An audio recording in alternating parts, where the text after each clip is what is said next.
Con el paso del tiempo, El Maquinista se ha convertido en una película de culto dentro del género del thriller psicológico. Puede que el cambio físico de Christian Bale, que tuvo que bajar mucho de peso, sea lo más notorio de la película, pero me gustaría hacer hincapié en la construcción del guión en cuanto a la distribución de la información y en la anatomía de las escenas. El director Brad Anderson, conocido también por películas como Transiberian, The Call y otras, tenía el deber de construir un relato en el que el final nos sorprenda y sea algo totalmente inesperado. El problema radicaba en que ese impacto del final no debía chocar con el espectador, por ello en el desarrollo de la estructura del relato se sembraron pistas sutiles que anticiparon el final sin la necesidad de revelarlo. La idea de este análisis es revelar estas pistas. La primera pista que encontré es la que se ve al principio. El personaje de Trevor lanza un cuerpo envuelto en una alfombra hacia un río. Por el gesto del personaje sabemos que ha sucedido algo extraño, pero el director no decide mostrarnos el contraplano, ocultándonos la información acerca de lo que pasó con ese cuerpo. Por detrás podemos ver cómo se acerca alguien envuelto en penumbras y además vemos un haz de luz. La escena corta hacia su departamento y a través de un movimiento de traveling hacia abajo nos revela una linterna, como si nos diera a entender que ese haz de luz pertenece a la linterna que vemos en el departamento de Trevor. Yo creo que esta pista es muy evidente para alguien que estaría viendo la película por segunda vez, pero como espectadores primerizos que no conocemos nada de la historia ni de los personajes, la revelación de la linterna no hace peligrar el desenlace sorpresivo de la película. Pero el mecanismo del guión es mostrar este detalle al principio para que más adelante el espectador pueda pensar y especular sobre posibles respuestas a los misterios que plantea el film.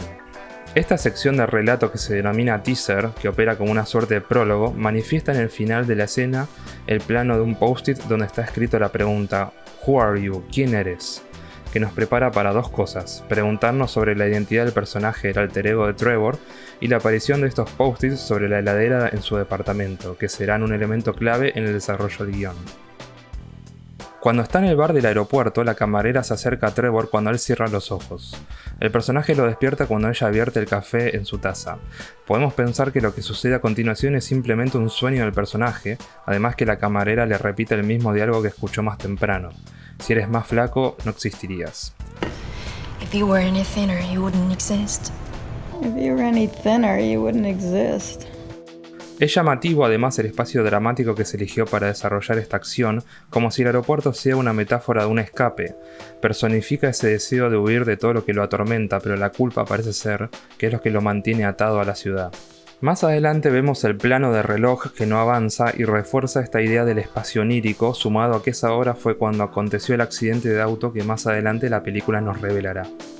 El personaje de la camarera es interesante analizarla porque supone ser la voz de su subconsciente que lo intenta consolar y reconfortar ante el trauma que está padeciendo el personaje. En el estacionamiento, otra vez Trevor cierra los ojos con la intención de dormir, pero la voz del personaje de Ivan lo despierta. Nuevamente nos introducimos en el espacio onírico del personaje. La escena transcurre con ambos dentro del auto mientras se desarrolla un diálogo en el que hablan de un colega de la fábrica. El plano se mantiene en Trevor, que insiste con dormir, pero el plano corta inmediatamente al personaje de Ivan, que está parado al costado de su camioneta. El director evitó mostrarnos la caminata del personaje hacia la camioneta y esta misma se desarrolla en fuera de campo.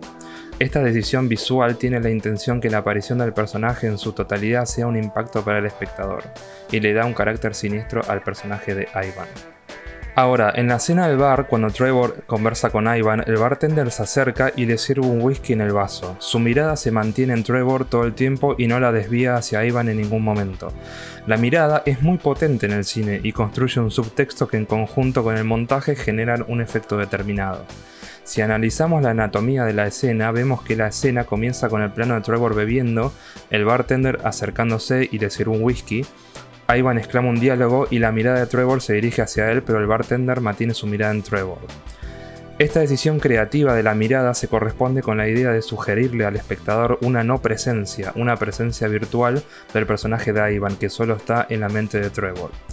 En cuanto al montaje, la escena no empieza con un plano de establecimiento en la que vemos a los dos personajes en un mismo plano, sino que vemos un plano individual y bastante cerrado de Trevor. El plano solo corta cuando Trevor observa en fuera de campo después de que Ivan exclama un diálogo. La aparición del personaje es sorpresiva y nos produce cierta rareza, como si su presencia sea fantasmal. Este juego de miradas y de cortes de montaje generan un subtexto en la escena que nos transmite una sensación de desconcierto. La intención de la estructura dramática general de la película es convencer gradualmente al espectador de la extrañeza del personaje de Ivan, y cada escena opera para lograr ese efecto de forma sutil en su microestructura.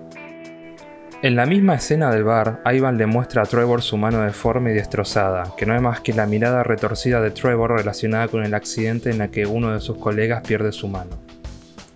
En la escena del parque de diversiones, Trevor le ofrece sacar una fotografía a Marie, la mujer que acompaña junto con su hijo. Procede a encuadrar con su cámara, pero esa escena le dispara un recuerdo y se le desdibuja la sonrisa.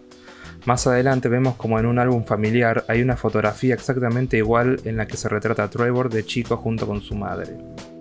Esta increíble coincidencia provoca al espectador que dude sobre la naturaleza de los personajes.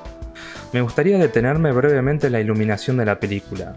Se compone principalmente de tonos fríos y colores desaturados, como si los objetos y los personajes no tuvieran vida. Con esta composición lumínica se busca resaltar la angustia de los personajes y construir una atmósfera sórdida que entra en concordancia con el relato. Me interesa mucho este plano de la película en la que ambos personajes se ven en silueta y con alto contraste, con negros y blancos profundos.